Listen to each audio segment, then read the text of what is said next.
بابا یہ سرکار نے بڑی خوبصورت ایک بات ارشاد فرمائی. آپ نے فرمایا بیٹا قیامت کے قائم کرنے کا اس کا ایک یہ بھی مقصد ہے کہ اس نے بعض لوگوں کی منافقت کو عیاں کرنا ہے. ان لوگوں کی کہ جو اس دنیا میں رہتے ہوئے نیکوکاری کا لبادہ اوڑے ہوئے ہیں، رواداری کا لبادہ اوڑے ہوئے ہیں، غمخاری اور ہمدردی کا لبادہ اوڑے ہوئے ہیں، جو اپنی پیشانیوں پہ سجدوں کے داغ سجائے ہوئے ہیں، جو اپنے ہاتھ میں تسبیح لیے لوگوں کو مکاری اور عیاری کی طرف لے کے آ رہے ہیں.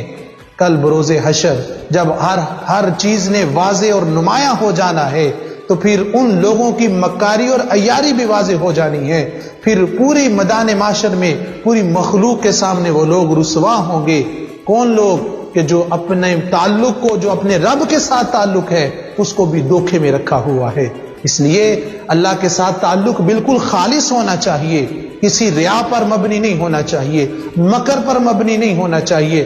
فقط اس لیے کہ تو ہمارا مولا ہے، ہم تیرے بندے ہیں، تو پھر اس سے بڑا انعام بندے کے لیے دنیا اور آخرت میں اور کوئی نہیں.